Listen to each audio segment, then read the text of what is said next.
Hello everyone, welcome to GGN. Today is Friday, June 29th, 2012, and I'm Darko. This is my website, ggnonline.com. There's a poll up there, you can check on it and vote how long until a drone kills the first American on American soil. So far, the majority are saying within the next year, followed by the next 2 years. You can follow GGN with your email address, also on YouTube, ddarko2012 and ddarko2013. And if you'd like to help, you can donate right there. So, and there's also a little news archive there. So, I'm ready to go here, and we're going to cover the economy. And the biggest news, of course, is Obamacare approved. It was kind of shelved for a while there, and now it's back from the dead. So, and a little bit of eugenics, because you have financial warfare, and then you have social warfare, you have eugenics, and it kind of all just is immersed, right, in the same global agenda. So it says here, Obamacare approved, IRS to force Americans to buy health insurance. It says it's a victory for Obama and a travesty for the middle class. The Supreme Court upheld Obama's health care mandate, empowers the IRS to begin to regulate America's health care by 2014. Expect IRS thugs armed with shotguns knocking at your door to fine you almost $700 a person or $2,000 per household for failure to purchase health insurance. If you fail to pay the outrageous fine, expect to be sued by the IRS. It says here that revised healthcare laws remove the penalty of almost $250,000 in imprisonment up to 5 years.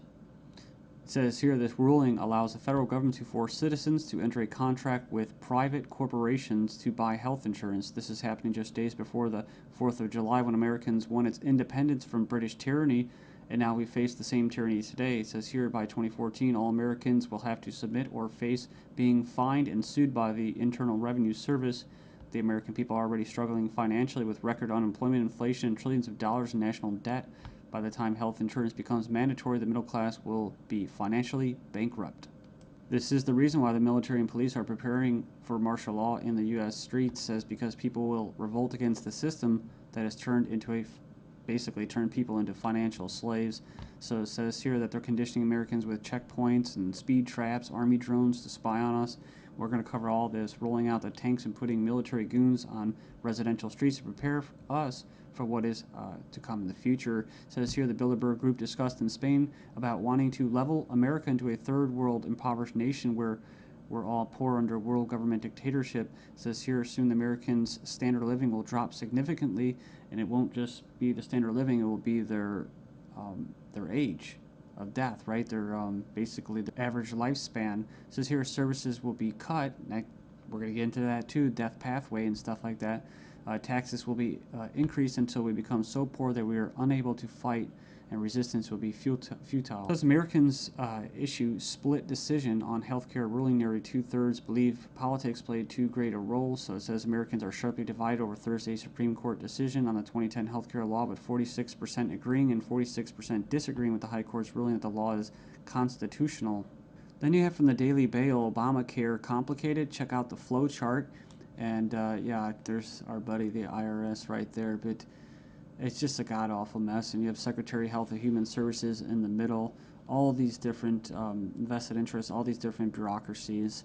And the biggest invested interest that helped write the bill was the insurance companies. And they're the ones that are going to basically, how could you say, not profit. Well, they will profit, but they're going to get the best advantage from this, right? And if you would like an anarchist perspective on the whole Obamacare thing, I think Stefan Molyneux did a pretty good analysis of this. I think he held back a lot. I think he's gone over it and made his point so many times, his argument, that he was actually kind of just laid back about it. So it's kind of nice. It's 18 minutes, not too long. The truth about Obamacare, yes, it's even worse than you think.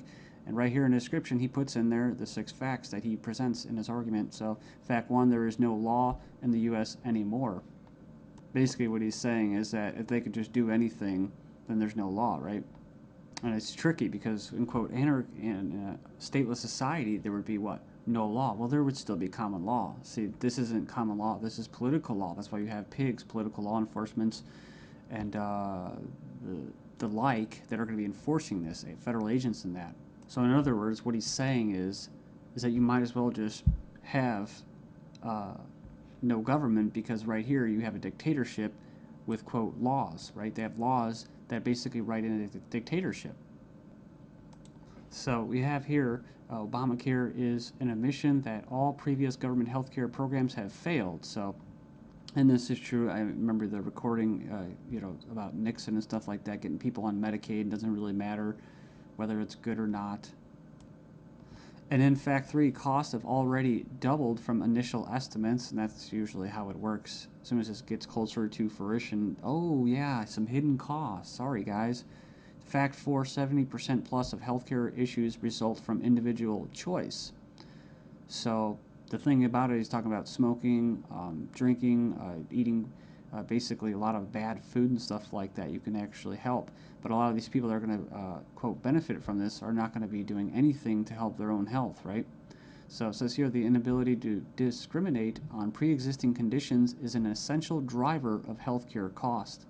So I think what he's saying there is it's not very free market. It says here that the fines for non-compliance are destined to rise enormously.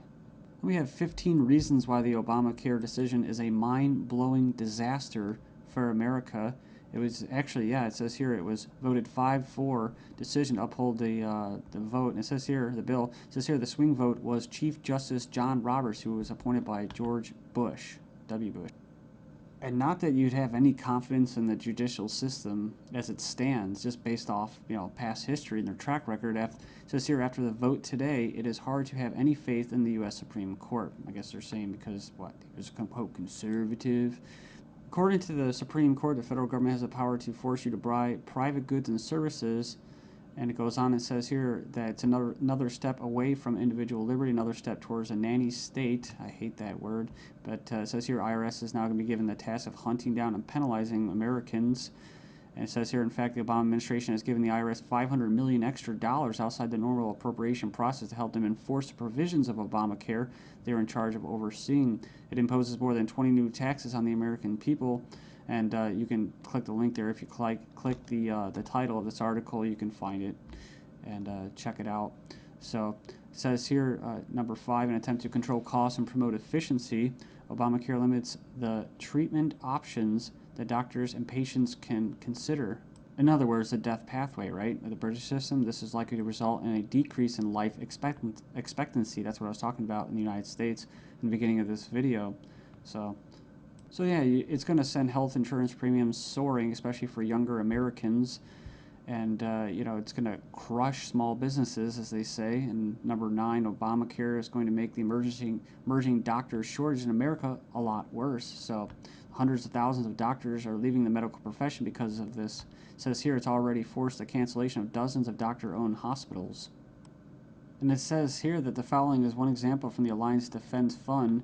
It's an insidious little provision. It says here, did you know that this bill, you'll have to pay for life-saving drugs, but life drugs are free. So 100% free. If this plan were really about health care, it wouldn't be about, it would be the other way around. So yeah, it's like robbing from the future to pay for the living. So and it just turns into a god-awful mess. It's not even just politics, it's generational.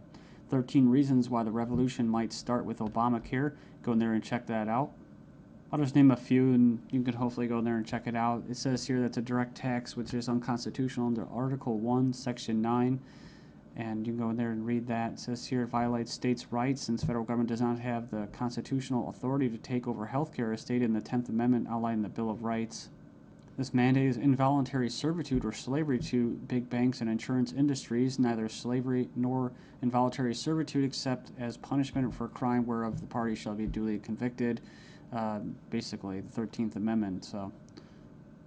So yeah, that's the federal government's 4th of July Independence Day present to Americans. It's pretty crazy. I mean, you think the timing of this was just happenstance? I bet it isn't. Let's just show you. Just give you a big middle finger right in front of your face. Stagnating life expectancies in the United States. Poor U.S. citizens live 5 years less than the affluent, but they don't talk, what about the middle class, right? So despite modest gains in lifespan over the past century, the United States still trails many of the world countries when it comes to life expectancy. We remember this article, top doctors chilling claim the NHS kills off 130,000 elderly patients every year. It says here, a professor says doctors use death pathway to euthanasia of elderly.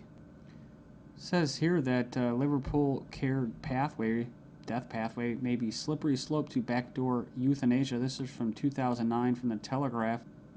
Says here that the patient assessment selects those deemed close to death for withdrawal of food and fluids or being placed on a continuous sedation until they die off. Next up, we have another little example. Doctors said this individual was a typical lazy teenager. Actually, she had an aggressive form of cancer. So it goes on here. It says that she was finally diagnosed after she had an MRI scan following a fall. So basically, she was left undiagnosed for 6 months after doctors mistook her symptoms for typical teenager laziness. So as cancer rates soar due to the eugenics and that, I see these articles. European meeting to be held to raise awareness of the eugenic current of European society held in Strasbourg, France. It's hosted by the Parliamentary Assembly of the Council of Europe, or PACE, this week to address the alleged eugenic current of European society and eugenics and human rights issues of prenatal screening. It says here, currently the highest court in Europe is considering a complaint from a woman who claims that she was not given a prenatal screening which would have revealed her daughter's Down syndrome and thus allow her to choose to abort her child. They didn't go into this, which is what? Scottish toddlers to be tested to see if they will grow up to be drug addicts or criminals. So they're going to basically examine them to determine their capacity for violent crime, to be violent.